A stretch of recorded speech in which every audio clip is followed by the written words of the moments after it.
오늘 아침에는 그 하나님의 주권에 대해서 잠깐 좀 생각을 해보겠습니다.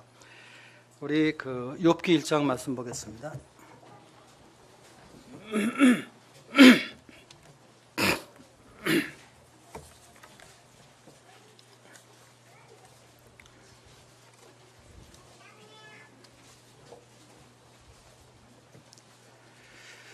욥기 1장 21절, 22절을 같이 한번 읽어보겠습니다. 욥기서 1장 21절, 22절을 같이 한번 읽도록 하겠습니다. 다 찾으셨나요? 같이 한번 읽겠습니다. 시작.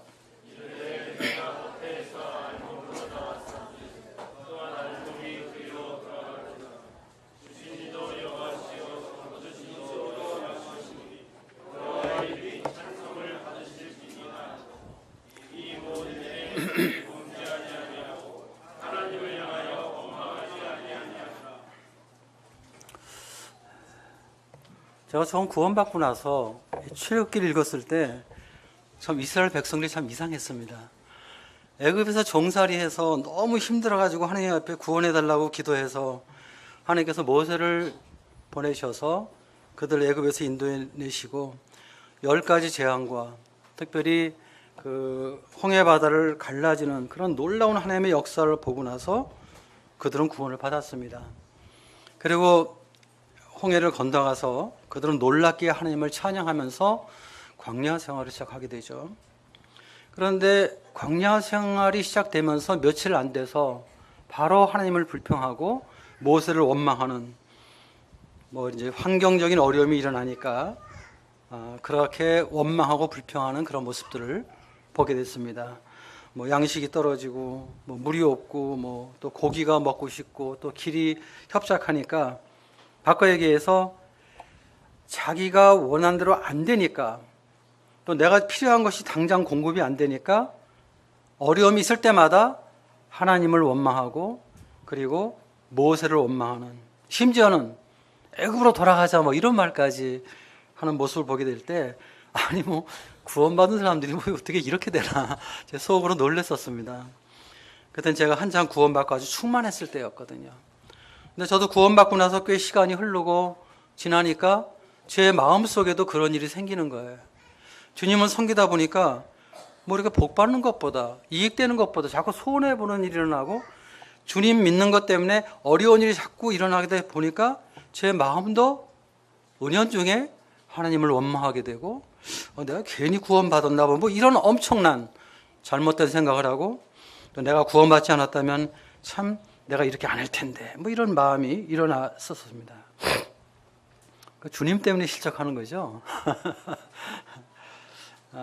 그러다가 또 성경을 보니까 어떤 사람들은 정말 하나님을 섬기는 삶 속에서 많은 고난과 아픔과 어려움이 있음에도 불구하고 그들은 오히려 하나님의 선하심을 찬양하고 또 하나님의 주권을 인정하고 그리고 믿음으로 인내하는 이러한 놀라운 모습들을 볼 수가 있었습니다. 그런 신앙의 위인들을 보게 될 때 마음에 큰 감동이 됐어요. 오늘 그런 분들 몇 분 좀 찾아보면서 성도님들과 함께 교훈을 받기를 원합니다. 첫 번째 생각해 보고 싶은 분이 바로 욥입니다. 욥은 잘 아시죠? 여기 1장 1절에 보니까 우스 땅에 욥이라 불리는 사람이 있었는데 그 사람은 온전하고 정직하여 하나님을 경외하며 악에서 떠난 자더라. 이건 사람들이 평가한 게 아니라 하나님이 그렇게 평가한 것입니다. 하나님이 욥을 볼 때 온전하고 정직하고 하나님을 경외하고 악에서 떠났다. 우린 후일에 주님 앞에 설 것입니다. 주님의 심판대 앞에 서게 될 텐데 참 주님 앞에 어떤 평가를 받을까? 우린 그런 두려움이 사실 있습니다.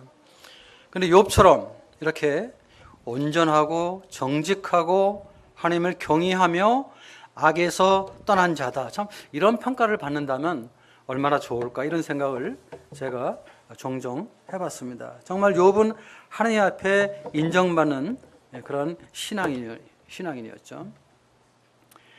그런데 이제 어느 날 이 하늘에서 어떤 일이 벌어졌냐 하면요. 하나님 앞에 사탄이 나타났습니다. 그런데 하나님께서 이 사탄에게 욥을 칭찬했어요. 1장 8절을 보면은 여호와께서 사탄에게 이르시되 네가 내 종 욥을 주의하여 보았느냐. 그와 같이 온전하고 정직하여 하나님을 경외하며 악에서 떠난 자는 세상에 없느니라. 이게 하나님이 지금 인정하신 거거든요. 근데 이 사탄이 뭐라고 얘기합니까? 사탄이 여호와께 대답하여 이르되 욥이 어찌 까닭 없이 하나님을 경외하리이까. 주께서 그와 그의 집과 그의 모든 소유물을 울타리로 두르심 때문이 아니니까.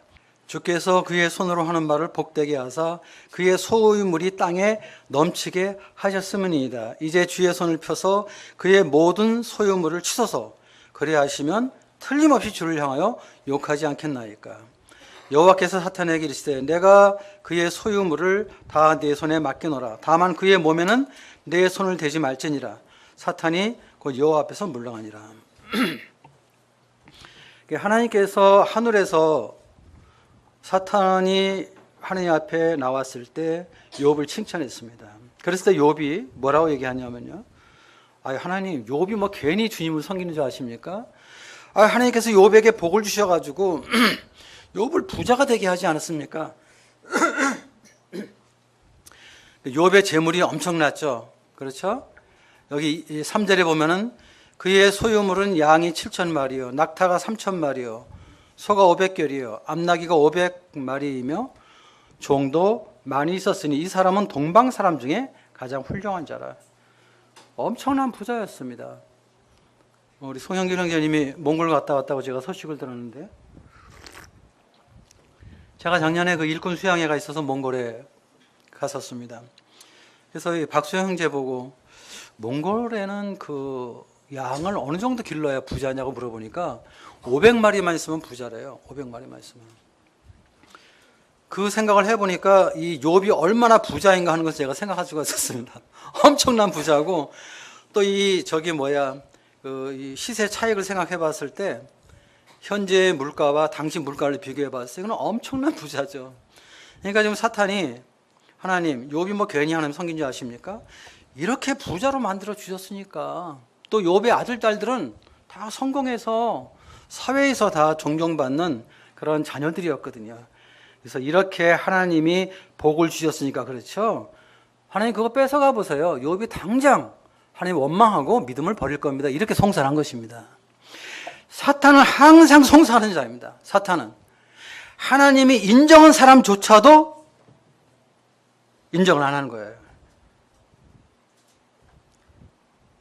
욥이 뭐 괜히 주님 섬긴지 아세요? 하나님이 복을 주셨잖아요. 그러니까 욥이 주님 섬기는 거죠. 그래서 하나님께서 그래? 그럼 한번 네가 한번 그렇게 해봐라. 이 소유물을 치서서 그리하시면 틀림없이 주를 향하여 욕하지 않겠나이까. 그래? 그럼 한번 해봐라. 그래가지고 이제 엄청난 일이 벌어지게 되는 것이죠. 그래서 이제 그 13절 이하에 보면 이 모든 물질들을 다 뺏기잖아요.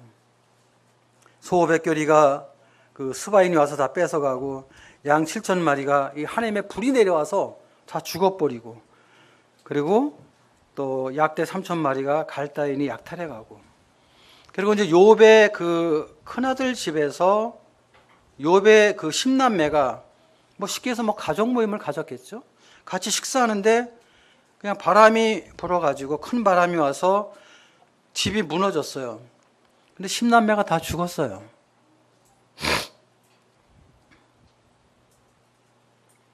이랬을 때 욥이 그 소식을 듣게 됩니다. 욥이 어떻게 행동했습니까? 20절. 욥이 일어나 겉옷을 찢고 머리털을 밀고 땅에 엎드려 예배하며, 그리고 고백한 말이 내가 모태에서 벌거숭이로 나왔은즉 내가 또 벌거숭이로 그리로 돌아갈지라. 주신 분도 여호와시고 걷어 가시는 분도 여호와시니 여호와 이름이 찬송을 받을지니이다. 이런 고백을 했어요. 자, 만약에 여러분들에게 이런 일이 벌어지면 여러분들 어떻게 하실까요? 뭐 이것은 뭐 징계 수준이 아니라요. 이거는 뭐 재앙이죠. 저주죠. 이것은 누가 봐도 저주예요. 이것은. 그런데 욥은 예배했다고 그랬습니다. 겉옷을 찢고 머리털을 밀고, 이거 회개하는 자세거든요. 그러면서 하나님 앞에 찬송을 드리는, 참 욥을 보게 될 때, 제가 가끔 욥을 묵상할 때, 이분이 정말 나와 같은 사람이야? 이런 생각이 들어요. 우리는 뭐 가축 100마리 있는데 그 중에 한두 마리 죽어도 하나님 앞에 이렇게 눈을 흘기잖아요, 사실은. 그게 우리 본성이잖아요. 근데 이거는 지금 한두 마리가 아니란 말이에요. 더군다나 이것은 지금 뭐 욥이 무슨 죄를 져서 이런 것이 아니라 하늘에서 일어나는 일이에요. 사탄과 하나님과의 관계 속에서 일어나는 일입니다. 근데 땅에 사는 욥은 이거 모르잖아요. 우리는 모르는 거예요. 이렇게 될 때 우리는 어떻게 돼요? 일반적으로 믿음을 상실하게 되죠. 그렇잖아요. 아마 우리 모두 원망하고 하나님은 사랑이시라고 하는데 하면서 우리 아마 하나님 앞에 실족할 겁니다. 욥은 그렇게 하지 않았어요. 이 일로 인해서 하나님께서 영광을 받으시죠. 2장에 보면은 또 이 여호와 앞에 이 사탄이 나타납니다. 그리고 3절에 보면 여호와께서 사탄에게 이르시되 네가 내 종 욥을 주의하여 보았느냐? 그와 같이 온전하고 정직하여 하나님을 경외하며 악에서 떠난 자가 세상에 없느니라. 네가 나를 충동하여 까닭 없이 그를 치게 하였어도 그가 여전히 자기의 온전함을 굳게 지켰느니라. 하나님이 기뻐하셨어요. 욥의 그런 것을 보고. 왜? 모든 대부분의 사람들은 뭐 주님 보다가 뭐 조금 어려움이 있으면 뭐 조금 손해보면 막 불평하고 원망하거든요. 그리고 하나님 앞에 예배도 안 드리려고 그러고 뭐 이러잖아요. 근데 욥은 그렇지 않았단 말이에요. 그러니까 하나님께서 네가 나를 충동하여 까닭 없이 그를 치게 하였어도 지금 욥이 이런 어려움 당하는 것은 아무 이유가 없는 거예요. 사실은 억울한 거예요. 어떤 면에서 욥의 입장에서는. 그렇지만 그렇게 했어도 그가 여전히 자기의 온전함을 굳게 지켰다. 사실 사람들은 손해보면 하나님 떠나려고 그래요. 고난이 있으면 하나님 떠나려고 그래요. 물론 내 뜻대로 잘 되면은 하나님은 사랑이시고 하나님은 은혜라고 얘기를 하죠. 내 뜻대로 안다면, 그리고 내가 원하지 않는 고난이 오고 이런 욥처럼 어려움이 온다면 우리 마음은 달라진단 말이에요. 하나님께서 욥을 통해서 사람들이 손해를 본다 할지라도 정말 하나님을 믿는 경건한 성도들은 하나님을 떠나지 않는다는 것을 보여주기 위해서 하나님께서 이러한 일을 허락하셨다고 분별이 되는 것입니다. 근데 사탄은 이런 하나님의 말씀에도 인정하지 않죠. 또 송사하죠. 그러면서 이번에 5절에 보면은 그의 뼈와 살을 치소서 그리하면 틀림없이 주를 향하여 욕하지 않겠나이다. 주님께서 또 그렇게 하라고 그랬어요. 근데 생명은 해하지 말라고 그러죠. 그러니까 이 사단의 모든 시험도 사실은 하나님의 주권 속에 있는 것입니다. 사단이 자기 마음대로 하는 게 아니에요, 사실은. 그래서 이제 이 하늘에서 이런 일이 일어났는데 땅에 살고는 욥에게 어떤 일이 일어납니까? 7절에 보니까 사탄이 이에 여호와 앞에 물러가서 욥을 쳐서 그의 발바닥에서 정수리까지 종기가 나게 한지라. 욥이 제 가운데 앉아서 질그릇 조각을 가져다가 몸을 긁고 있더니 정말 비참하게 됐죠. 뭐 그 시로부터 이 욥 전체 몸뚱아리에 종기 악창이 난 거예요. 그리고 제 앉아서 질그릇 조각을 가져다 몸을 긁고 있는 욥의 모습, 사람같이 보이지도 않죠. 괴물처럼 보이고. 욥이 당한 이 고난이 얼마나 컸으면 욥의 친구들이 왔거든요. 일주일 밤 동안 아무 말도 못했어요. 욥이 당한 상이 너무 비참했기 때문에. 그리고 더 어려웠던 것은 9절에 보니까 그의 아내가 그에게 이르되 당신이 그래도 자기의 온전함을 굳게 지키느냐 하나님을 욕하고 죽어라.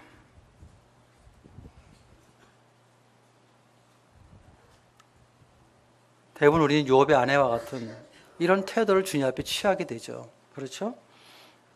여러분, 욥의 아내가 이런 말을 했다고 해서 욥의 아내가 뭐 믿음이 없는 그런 자매라고 생각되지 않습니다. 욥 못지않은 그런 경건한 자매였는데 그런 사람이 이러한 말을 할 정도라면 욥에게 임했던 그 재앙이 얼마나 컸으면 욥의 아내마저 이런 말을 했을까? 이런 생각을 제가 해보는 것입니다. 사실 우리가 주님을 섬기면서 다른 사람이 다 나에게 돌 던져도 아내가 나를 보호해 준다면, 아내가 나를 사랑해 준다면 막을 수 있는 것입니다. 그런데 세상 사람들이 다 나에게 인정한다 하더라도 아내가 나를 돌을 던지면요, 그것은 참 어려운 것입니다. 같이 주님을 꾸준히 섬기하던 욥의 아내가 어느 날 너무 비참한 상황을 맞이했을 때 자기 남편에게 하나님을 욕하고 죽어라 이렇게 말했을 때 욥이 당하는 외형적인 고통도 컸겠지만 자기 아내와 함께 한몸된 아내와 함께 평생을 주님을 섬겼던 욥에게 있어서는 얼마나 내면적으로 치명적인 고통이었을까 이런 생각을 해봅니다. 그리고 이런 말에 우리는 쉽게 공감하죠.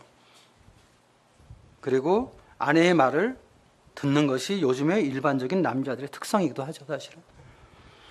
그런데 사실 어떤 면에서 욥은 그 약점을 친 거예요. 아내가 이야기할 때 넘어가는 어떤 인간들의 연약함.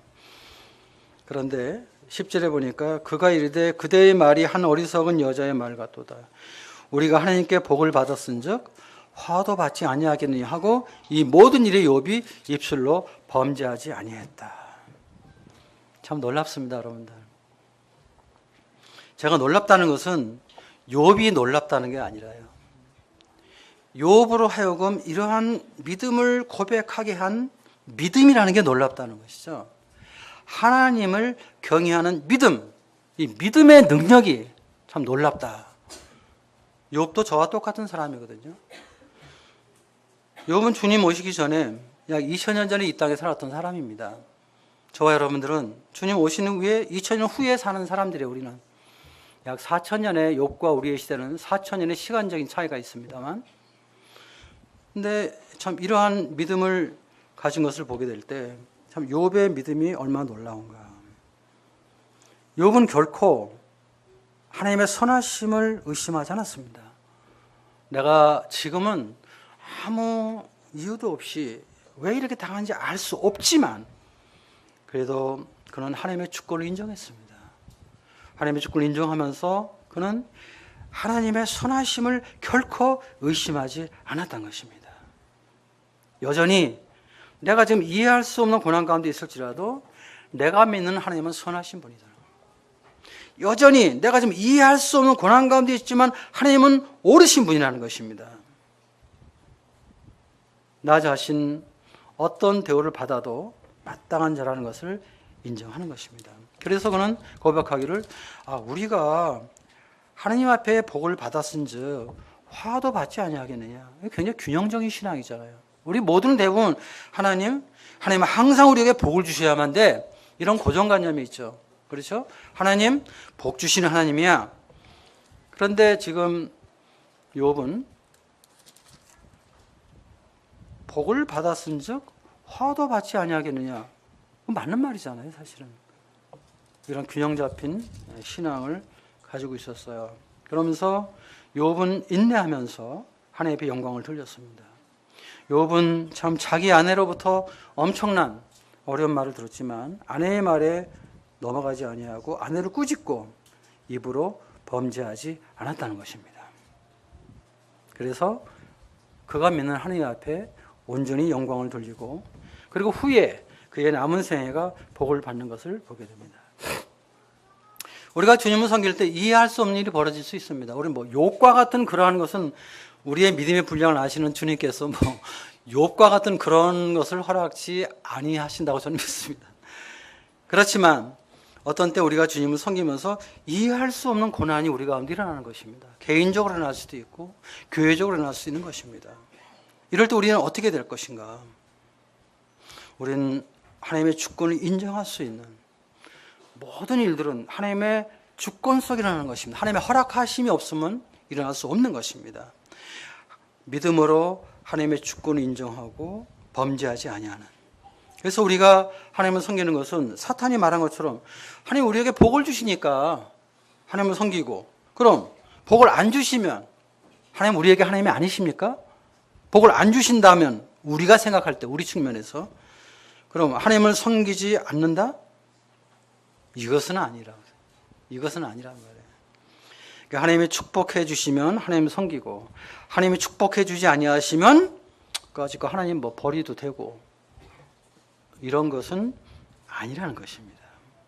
재앙이 있을지라도 내가 원하지 않는 이해할 수 없는 어떠한 고난이 있을지라도 하나님은 여전히 우리의 하나님이시라는 것입니다. 그분은 여전히 선하신 하나님이라는 것입니다. 욥은 하나님의 주권을 인정하고 하나님을 사랑했다는 것입니다. 욥은 하나님이 주시는 축복 때문에 하나님을 섬긴 사람이 아니라는 말이에요. 하나님 나에게 복을 주시든지 우리 측면에서 생각해 볼 때 또 재앙을 주시든지 하나님 여전히 하나님이시고 그분은 선하신 분이시고 그분은 공의로우신 하나님이라는 것을 믿었단 말입니다. 그래서 하나님 앞에 영광을 돌렸다는 것입니다. 우리가 이 땅에 주님을 섬길 때 우리는 이해할 수 없는 고난이 있을 수가 있습니다. 그러나 그래야 할지라도 우리가 하나님의 주권을 인정하고 하나님의 선하심을 의심하지 않는 이런 신앙이 오늘날 우리 모두에게 필요하다고 생각이 됩니다. 또 한 사람 생각해 보겠습니다. 요셉인데요. 요셉은 창세기 37장에 그 이름이 처음 등장하게 됩니다. 요셉의 생애 속에서 17살 때 그는 정말 이해할 수 없는 엄청난 일이 벌어지게 되고 그는 마음에 큰 상처를 받게 되죠. 왜냐하면 형들에 의해서 애굽에 팔려가는 것입니다. 어떤 이방인들이 아닌 뭐 인신매매단에 의해서가 아니라 히브리인으로서 여호와 하나님을 믿는 형들에 의해서 가장 어린 그 당시 가장 어린 형제인 요셉이 팔려갔다는 것입니다. 처음에는 뭐 팔려고 했던 거 아니죠. 죽이려고 했죠. 형들이 죽이려고 했어요. 죽이려고 했다가 어떤 하나님의 섭리 끝에 사실은 죽이지 못하고 애굽에 팔려가게 됐죠. 그 내용을 보면은 형들의 시기심 때문이었습니다. 형들의 미움 때문이었습니다. 또 아버지 야곱이 편애를 했어요. 편애. 다른 아들들보다 이 요셉, 자기가 가장 사랑하는 아내 라헬의 소생이었거든요. 그래서 요셉에게는 색동옷을 입혔잖아요. 요즘으로 얘기하면 요셉에게는 명품을 입혀준 거예요. 다른 형들은 그냥 저 시장에서 싼 거 사다가 입혀주고 거기다 또 요셉이 꿈을 꿨는데 뭐 형들의 뭐 벼싸기 내 벼싸게 뭐 절했다 이런 얘기를 또 하고 다닌 거예요. 또 뭐 형들의 별이 다 나한테 절하고 뭐 저 해와 달도 나한테 절했다 뭐 이런 얘기를 하게 된 거예요. 그렇지 않아도 미운 데다가 뭐 형들이 절한다고 하니까 형들의 자존심이 상했죠. 그래가지고 죽이려고 했어요. 근데 죽이지는 않고 결국은 팔아먹게 됐죠. 그때 요셉의 나이 17살. 요즘 우리나라로 생각한다면 17살이면 뭐 고등학교 한 1, 2학년? 그런 거죠. 요셉의 형들은요. 요셉의 형들 뭐 루벤이나 뭐 레위나 이런 유다 이런 사람들은요. 뭐 한 60이나 되는 사람들이에요. 뭐 할아버지 뻘 되는 사람이에요. 사실은 어떤 면에서 형들이지만. 그러니까 요셉과 루벤과 나이 차이는 진짜 상당히 한 5, 60살 차이가 나는 거란 말이에요. 이렇게 나이 많은 형들이 17살짜리 자기 아들보다도 어린 이 동생을 갖다 팔아먹었는데 이것을 요셉이 어떻게 이해할 수 있겠냔 말이에요. 더군다나 히브리인이고 히브리 하나님 여호와를 섬기는 여러분 하나님의 교회 안에서 어떤 형제가 나를 이렇게 했다면 여러분 어떻게 하시겠습니까? 우리가 동일한 형제 자매고 주님 안에 형제 자매이고 하나님을 아버지라고 믿는데 어떤 형제가 나에게 요셉에게 했던 일들을 가했다면 여러분들 그 형제를 여러분들 어떻게 하시겠습니까? 참 이거 어려운 얘기죠. 그렇죠? 자, 이래 가지고 어떻게 됩니까? 애굽에 팔리게 되잖아요. 보디발의 집에 가서 충성스럽게 해서 총무가 됩니다. 그만큼 인정을 받게 됐죠. 인정받기까지 얼마나 많이 힘들었겠어요? 애굽 하나님을 믿는 사람은 하나도 없는 겁니다. 애굽은 다 애굽에 신을 믿는 사람이잖아요. 이제 살만 하니까 문제가 발생했죠. 그렇죠? 이 보디발의 아내가 음란한 여자인데 이 여자가 요셉을 유혹하게 되죠. 요셉은 굉장히 준수한 사람이었어요. 뭐 이때 나이 한 20 전후할까요? 그렇죠? 상당히 그 젊을 때죠. 보디발 아내가 유혹을 하는데 그것을 잘 극복해 나가죠. 어느 날 이 보디발의 아내가 모든 사람을 다 내보내고 혼자 있었습니다. 근데 요셉이 들어왔잖아요. 요셉의 옷을 벗기면서까지 적극적으로 한 사람이에요. 근데 요셉이 옷을 버리고 도망가죠. 내가 어찌 하나님 앞에 특지하리까? 내가 어찌 하나님 앞에 죄를 짓겠느냐? 이런 고백을 하면서 도망가게 되죠. 참 믿는 자로서 놀라운 간증을 보였습니다. 쉽지 않은 일이거든요. 그런데 이렇게 믿는 자로서 그 어려움 속에서 거룩을 지키고 믿음의 정절을 지켰다면 하나님께서 요셉에 복을 주셔서 사람들에게 높여야 될 거 아니에요. 뭐 이 정도 되면 전국 모임 다니면서 간증해야 되는 거 아니겠어요? 근데 어떻게 됩니까? 감옥에 갇히잖아요. 지하 감옥에. 햇볕도 없는 지하 감옥에. 상사의 이 주인의 부인을 겁탈한 파렴치범으로 몰려서 지하 감옥에 갇히게 되는 것입니다. 참 더욱더 큰 고난 가운데 있게 되죠.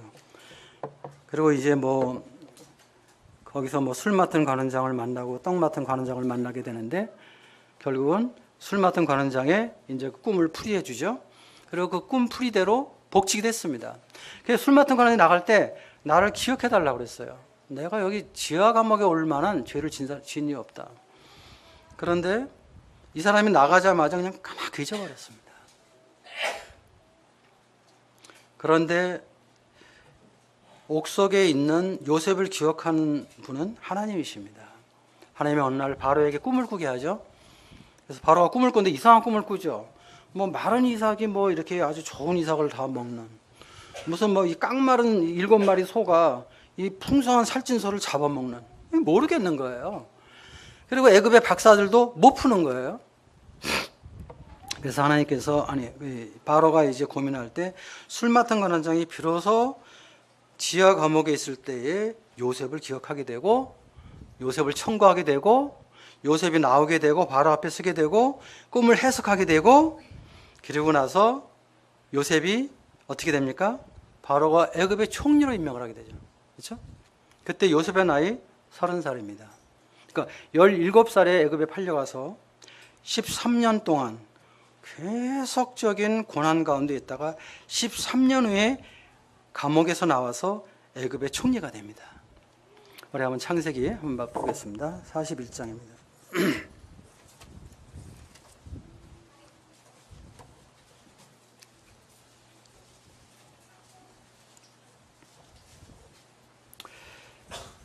(41장) 41절입니다.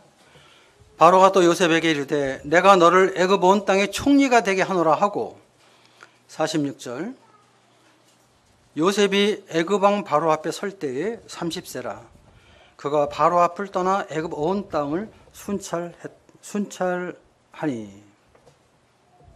30살 때 13년 후에 애굽의 총리가 됐습니다. 애굽의 총리가 되었다는 것은 바로 요셉이 꾸었던 꿈이 이루어진 것입니다. 처음에 요셉이 꿈을 꾸었을 때 뭐 요셉뿐 아니라 야곱이나 다른 형들도 그 꿈의 의미를 몰랐었죠, 사실은. 근데 애굽에서 총리가 되었을 때 비로소 요셉은 깨닫게 되죠. 그 꿈이 바로 애굽의 총리가 되는 거였다는 것을 깨닫게 되죠. 그리고 이제 그 제사장 보디베라의 딸 아스낫과 함께 결혼하고 나서 아이를 낳게 되죠. 그러고 나서 이제 아들을 낳는데 첫 아들 이름을 뭐라고 주냐면은 51절 보겠습니다. 요셉이 그의 장남의 이름을 므낫세라 하였으니 므낫세는 나나주에 보면은 므낫세란 말은 히브리 말로 잊어버린다는 뜻입니다. 잊어버림. 요셉이 그의 장남의 이름을 므낫세라 하였으니 잊어버림이라 했단 말이에요.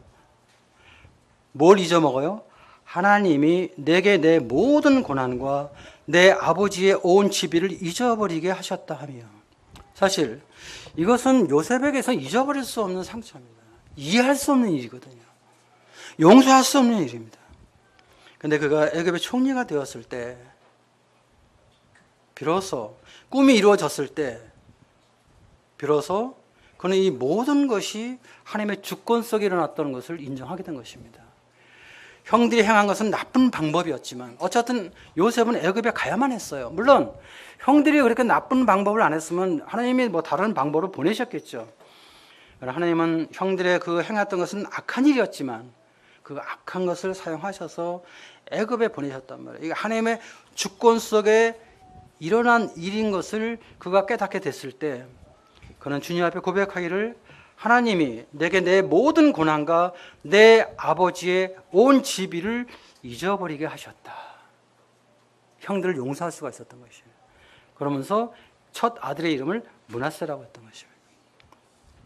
그 다음에 이제 두 번째 아들을 낳게 되는데, 에브라임, 52절에 보니까 차남일 에브라임. 에브라임이라는 것은 그 창성하다는 뜻을 가지고 있어요. 창성. 하나님의 이름을 에브라임이라 하였으니 하나님이 나를 내가 수고한 땅에서 번성하게 하셨다 하면이라. 번성. 내가 이제 나의 모든 형들과 함께, 형제들과 함께 이 하나님이 허락한 이 수고한 땅에서 번성할 것이다 해서 창성, 그 에브라임이란 말을 쓴 것입니다. 요셉의 삶을 보게 될 때, 요셉은 하나님이 요셉에게 뭐 복을 주시니까, 축복해 주시니까 하나님을 섬긴 사람은 아닙니다. 그의 삶 속에 17살 이후에 이해할 수 없는 고난과 함께 계속해서 신앙을 지키면 지킬수록 고난이 중첩되고 더 큰 고난이 왔지만, 그래도 그는 하나님의 주권을 인정하면서 여전히 하나님의 선하심을 결코 의심하지 않았다는 것입니다. 그리고 자기의 삶 속에 함께 하시는 주님, 아까 우리 부처님들과 모친들 나오셔서 주와 같이 길 가는 것 찬송 부르는데, 주님과 함께 동행하는 이러한 삶을 살면서 그는 하나님의 주권을 인정할 수가 있었던 것입니다. 그리고 하나님이 뭐 축복해 주시니까, 복을 주시니까 우리가 하나님을 섬기고, 하나님이 뭐 나이가 원하는 대로 안 해주면 하나님을 버리고, 이러한 신앙이 아니었다는 것입니다. 여전히 하나님은 선하신 분이시고, 여전히 하나님은 하나님이시고, 내가 죽더라도, 내가 고난받더라도, 그리고 하나님은 궁극적으로 사실 우리에게 복을 주시기 위한 과정 속에 그런 어려움이 있는 것이지, 그 어려움이 영원히 되는 것은 결코 아닌 것이에요. 근데 우리는 조금만 힘들어도 막 짜증내고, 조금만 힘들어도 막 하나님을 흘겨보고, 조금만 힘들어도 모임의 일꾼들을 불평하고, 심지어는 예배도 안 드리려고 하는 이런 일들이 우리 가운데 종종 일어나는 것은 왜 그래요? 하나님의 축복 때문에 주님을 섬기려고 하는 우리의 욕심 때문에 그렇다는 것입니다. 결국 이제 그 형들이 나중에 이제 애굽에 오게 되고, 그 기근 때문에 애굽에 오게 되고, 그리고 이제 요셉을 만나게 되죠. 애굽의 총리 앞에서 모든 형들이 다 무릎을 꿇고 절하죠. 형들은 몰라봤죠. 근데 요셉은 다 알아봤죠. 꿈을 생각했을 것입니다. 꿈대로 이루어졌죠. 애굽의 총리였던 요셉은 바로 다음이었거든요. 애굽의 총리, 전 세계를 주관할 수 있는 능력을 가진 권력자입니다. 앞에 있는 형들 죽이는 것은 시간 문제였어요. 그러나 형들이 행했던 이 모든 일들이 하나님의 주권 가운데 이루어진 것을 깨닫게 됐기 때문에 요셉은 결코 형들에게 복수하지 않았습니다. 하나님의 섭리, 이 가나안 땅에 있는 이스라엘을 보존하기 위한, 기근의 대환난에서 구원하기 위한 하나님의 뜻인 것을 요셉이 깨닫게 되었을 때 하나님의 놀라운 지혜와 은혜를 요셉은 감탄했을 것입니다. 그리고 그는 형들을 영접을 하게 되죠. 그러나 형들이 잘못한 것에 대한 회개가 필요했기 때문에 이제 뭐 은잔을 숨겨두고 이렇게 해서 이제 어려운 일들이 벌어지게 되죠. 그것은 형들이 하느님 앞에 행했던 것에 대한 죄에 대한 회개는 분명히 있어야 했기 때문에 그렇게 했던 것입니다. 그리고 형들이 자기들이 참 요셉이 그렇게 살려달라고 애원했을 때 무정하게 요셉을 죽이려고 했던 것을 회개하게 되고, 그리고 이제 형들이 그 베냐민을 사랑하는 이 사랑, 이 형제 사랑을 알게 되었을 때 요셉이 뭐 너무 감동해서 울음을 참을 수가 없어서 딴 데 가서 울고 돌아오게 되죠. 그리고 형들에게 자신의 정체를 고백하게 되죠. 창세기 45장 보겠습니다. 3절부터 보겠습니다. 요셉이 이제 2절 보니까 요셉이 큰 소리로 우니 애굽 사람에게 들리며 바로의 궁중에 들리더라. 이 형들이 회개하면서 그 형제들에 대한 사랑이 회복된 걸 보았을 때 요셉이 정말 이렇게 큰 감동을 받고 울게 됐죠. 그리고 3절에 요셉이 그 형들에게 이르되 나는 요셉이라 내 아버지께서 아직 살아계시니까. 형들이 그 앞에서 놀라서 대답하지 못하더라. 정말 얼마나 놀랐겠어요. 여러분 생각해 보세요. 얼마나 놀랐겠어요. 이 사람들은 히브리 방언으로 얘기했단 말이에요. 물론 바로는 요셉은 애굽 방언으로 말을 했겠죠. 자기들이 하는 말을 요셉은 모른다고 생각했는데 요셉은 다 알아듣고 있잖아요. 나는 요셉이다. 놀라서 대답을 못 하잖아요.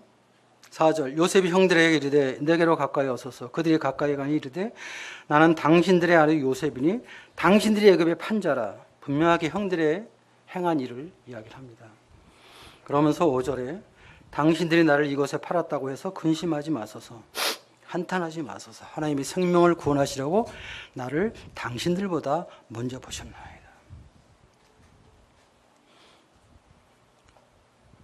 이 땅에 2년 동안 흉년이 들었으나 아직 5년은 밭가리도 못하고 추도 못할지라. 하나님의 큰 구원으로 당신들의 생명을 보존하고 당신들의 후손을 세상에 두시려고 나를 당신들보다 먼저 보내셨나니. 그러면서 8절에 말을 하죠. 그런즉 나를 이리로 보낸 이는 당신들이 아니요 하나님이시라. 하나님의 나를 바로에게 아버지로 삼으시고 그 온 집에 주로 삼으시며 애굽 온 땅의 통치자로 삼으셨나이다. 그러니까 나를 이곳에 보낸 이는 당신들이 아니라는 거예요. 하나님이 보내셨다. 이 하나님의 주권을 인정한 것입니다. 그러면서 형들을 용서하고 형들을 받아들이죠. 저도 참 주님을 섬기면서 과거 일을 돌아보면은 어렵게 하는 형제들도 있죠. 제가 한 40여 년 지금 주님을 섬기고 있는데 항상 좋은 일만 있었던 것은 결코 아니잖아요. 어려움도 있었고 아픔도 있었습니다. 근데 나에게 어떤 어려움을 준 형제를 용서한다는 것이 쉽지가 않아요. 입으로는 용서하는데, 말로는 용서하는데, 머리는 용서가 되는데 마음으로 용서가 안 되나. 뭐 그런 말 있잖아요. 뭐 못을 박아서 뺐는데 자국은 뭐 그대로 있다. 뭐 이런 말 하잖아요. 참 어려워요. 그런데 하나님의 주권 속에서 일어난 일이라고 믿게 될 때 이것이 어떤 사람들끼리 우리가 볼 때는 우리들끼리 뭐 했던 것 같은데 궁극적으로 보게 될 때 어떤 하나님의 섭리 가운데 일어난 일이라는 믿음이 생기게 될 때 그때 비로소 형제를 용서할 수 있고 그 형제를 축복할 수 있고 그 형제를 사랑할 수가 있었습니다. 형제를 미워하는 것처럼 고통스러운 게 없어요. 저는 참 그게 제일 고통스럽습니다. 어쨌든 이 형제가 나에게 잘했든 잘못했든 간에 이유가 어떻든 간에 형제를 미워한다, 자매를 미워한다는 건 참 고통스러운 것입니다. 구원받은 사람이 형제를 미워하는데 재밌다? 뭐 형제를 미워하는데 당연하다?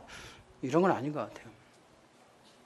사실상 하나님은 아브라함을 불렀을 때 이스라엘을 생각했었거든요. 이스라엘 민족.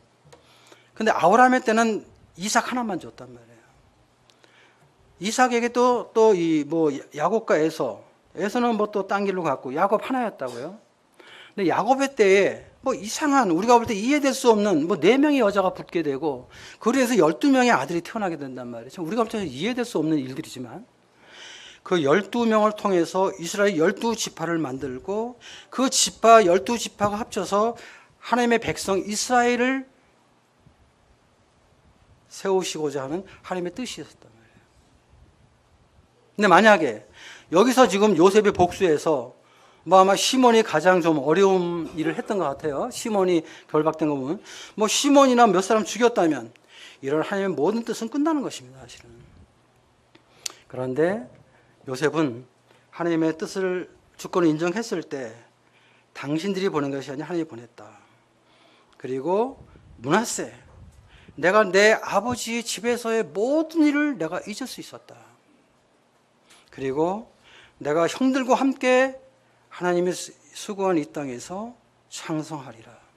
그래서 결국 애굽에서 12지파의 후손들이 약 60만 여자들과 아이들까지 한다면 약 200만 이상의 대민족이 애굽에서 나오게 되게 된 것입니다.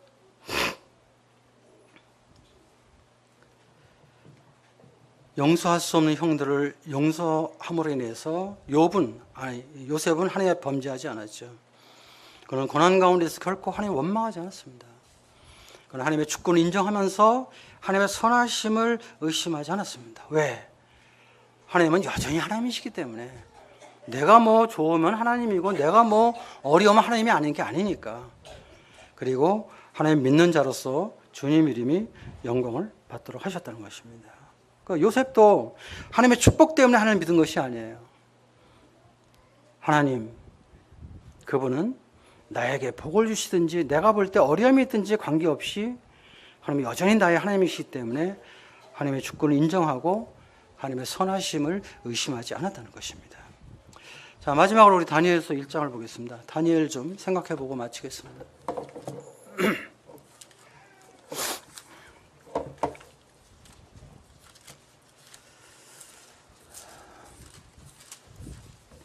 다니엘 1장 8절 말씀입니다. 잘 아시는 말씀이죠. 1장 8절 제가 읽겠습니다. 다니엘은 뜻을 정하여 왕의 음식과 그가 마시는 포도주로 자기를 더럽히지 아니하리라 하고 자기를 더럽히지 아니하도록 환관장에게 구하니. 다니엘과 이 세 친구들이 주님을 섬겼을 때 그 환경은 너무나 어려운 환경이었습니다. 왜냐하면요, 이스라엘 나라가 없어졌어요. 나라가 망했어요. 그것도 바벨론이라는 우상을 가장 음란히 섬기는 나라에 의해서 망했습니다. 이거는 이스라엘 백성에게는 이해될 수 없는 일이에요. 왜? 이스라엘 백성들에 있어서 이스라엘은 영원히 망하지 않는 나라예요. 세상의 모든 나라는 망해도 하나님의 나라 이스라엘은 절대 망할 수 없는 나라인데 다니엘이 주님을 섬겼을 때 이스라엘은 망했다니까요. 나라가 없어졌어요. 왕도 없어졌어요. 그들이 그렇게 하나님보다 더 우상을 믿던 성전도 다 무너져 버리고 성전에 있는 뭐 금그릇 뭐 이런 거 전부 다 느부갓네살이 바벨론으로 가져왔어요. 그리고 많은 사람들이 포로로 붙잡혀가고 많은 이스라엘의 여자들과 아이들이 능욕과 고통을 당했어요. 이쯤 되면 어떻게 되겠어요? 하나님 정말 살아계실까? 아니, 하나님 살아계시다면 어떻게 음란한 우상숭배의 나라인 바벨론에서 우리가 망하지? 우리가 이스라엘이 바벨론을 망하게 해야 되는데 거꾸로 됐잖아요. 하나님 전능하실까? 전능하시다면은 우리가 이렇게 포로로 잡혀서 하나님의 백성이 능멸을 당하는데 왜 하나님 우리를 구원하지 아니하시지? 하나님 전지하실까? 하나님 전지하시면 우리가 당한 이 환경이 얼마나 어려운가 하는 것을 아실 텐데 왜 하나님은 아무것도 안 하시지? 뭐 이러면서 하나님을 원망하고 하나님을 의심하고 갈등할 수밖에 없는 그러한 때입니다. 그러한 때인데 다니엘과 이 세 친구들은 좀 포로로 붙잡혀가 있어요, 바벨론에. 그런데 하나님 앞에 불평하거나 원망하지 않는 거예요. 자포자기할 수밖에 없는 환경임에도 불구하고 그들은 비록 나라가 망했고 왕이 없어졌고 성전이 무너졌어도 하나님은 살아계시다는 거예요. 하나님을 믿는 백성으로서의 자부심을 가지고 하나님의 주권 속에서 하나님의 선하심을 의심하지 않고 그들은 믿음을 굳건히 지켰다는 것입니다. 이때 이 사람들 나이가 아마 10대 후반 정도 됐을 거예요. 지금 고등학생 정도 나이. 참 멋있잖아요. 네. 뭐 명품 옷을 입어야 멋있나요? 지금 여기서 지금 다니엘이 이런 고백을 하는 것은 느부갓네살 왕이 먹는 음식을 주겠다는 거예요. 왕이 먹는 음식. 이게 아무나 먹나요? 모든 사람이 먹고 싶어하는 음식이지만 이 특별한 사람만이 먹을 수 있는 특권인데 다니엘과 이 세 친구는 이것을 거절하는 거예요. 왜? 왕의 음식은 바벨론의 우상에게 제물로 드렸다가 나온 음식이었기 때문에 하나님을 믿는 내가 이것을 먹는다는 것은 하나님의 거룩을 회파한다고 생각했던 거예요. 그래서 우상의 제물을 먹는다는 것은 내 믿음의 거룩을 더럽힌다고 생각했던 거예요. 그래서 안 먹겠다.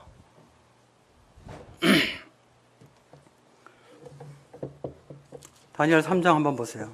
여기서 이제 느부갓네살 왕이 금신상을 만들었잖아요. 모든 사람이 이제 절을 하게 됐습니다. 근데 이 세 친구는 안 하게 됐죠. 그렇죠? 이제 느부갓네살 왕이 이제 화가 나가지고, 이제 음악 소리가 나면 절을 하라고 그랬습니다. 근데 이 세 친구들이 안 하잖아요. 3장 16절 보겠습니다.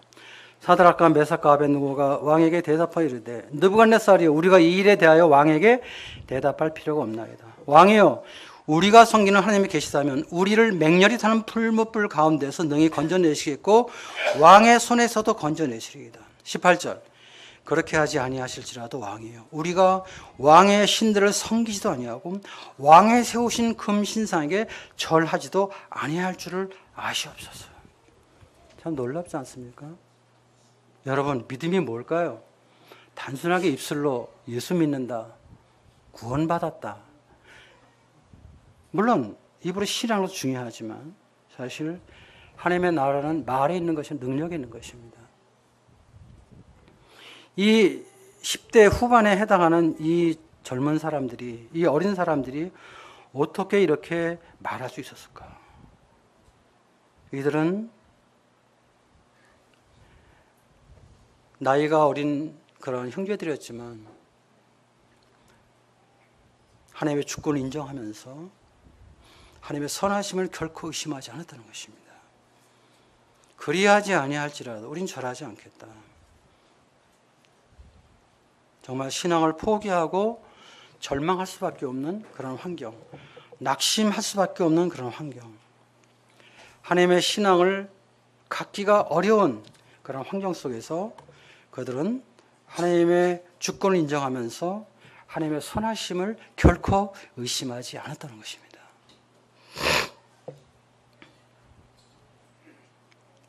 오늘날 우리 성도님들을 보게 될 때 우리는 교훈을 받는 것입니다. 우리가 왜 하나님을 섬깁니까? 하나님 우리에게 복을 주시기 때문에, 하나님이 우리를 축복해 주시기 때문에 하나님을 섬기는 것입니까? 오늘 아침 우리는 떡과 잔으로 예배 드렸습니다. 왜 예배를 드렸습니까? 하나님 우리 구원해 주셨고 우리를 축복해 주시니까, 내가 원하는 거 다 공급해 주시고,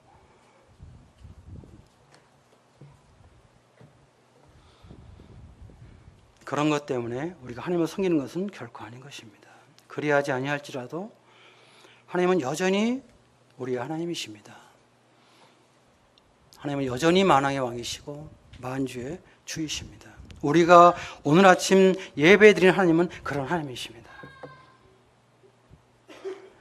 비록 우리가 생각할 때 우리의 삶이 고난이 있을지라도, 어려움이 있을지라도 하나님이 축복해 주시지 않았기 때문에 우리가 하나님을 섬기지 않겠다? 이것은 정말 너무나 인간적인, 너무나 육신적인, 정말 사람인 내가 봐도 기분 나쁜 그런 행동입니다. 대부분의 그리스도인들을 보게 되면 고난받을 때 하나님을 원망한다는 것입니다. 사람을 원망하는 것입니다. 이스라엘 백성들처럼 하나님 앞에 불평하고, 모임을 인도하는 장로 형제들에게 불평하고, 사역자들에게 원망하고, 심지어는 예배도 안 드리려고 그래요. 교회를 무시하고. 이것은 그리스도인으로서 합당한 자세가 결코 아닌 것입니다.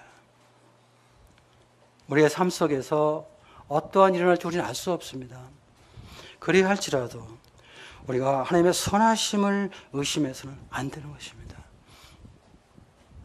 우리는 모두가 다 죄인이었습니다. 하나님 앞에 마땅히 심판받을 그런 사람이었습니다. 우리가 지금 구원받았다는 것, 우리가 지금 주님 앞에 나와서 예배드리고 주님 섬긴다는 것, 우리의 삶의 또 모든 환경, 하나님의 은혜입니다. 하나님이 허락하신 것입니다. 우리는 어떤 상황이 와도 우리가 하나님 앞에 원망하고 불평할 그런 권리는 우리는 없는 것입니다. 비록 고난이 있을지라도 어려움이 있을지라도 우리는 하나님의 영광을 바라보면서 하나님의 주권 속에서 하나님의 선하심을 의심하지 않고 여전히 욥처럼, 다니엘처럼, 요셉처럼 하나님을 인정하며 하나님의 선하심을 찬양해야 되는 것입니다. 정말 그리스도의 피 안에서 구원받은 그런 성도들이라면 우리들은 하나님 앞에 원망할 권리가 없습니다. 우리 하나님을 불평할 권리가 없습니다. 우리 항상 감사하고 우리 하나님을 높여드리고 그분 앞에 경배하는 그런 특권만이 있는 것입니다. 저와 여러분들이 이러한 주님의 은혜를 기억하시면서 더욱더 주님의 나라와 의를 구하고 주님의 몸된 교회를 위해서 충성하는 저와 여러분 되시길 바랍니다. 감사합니다.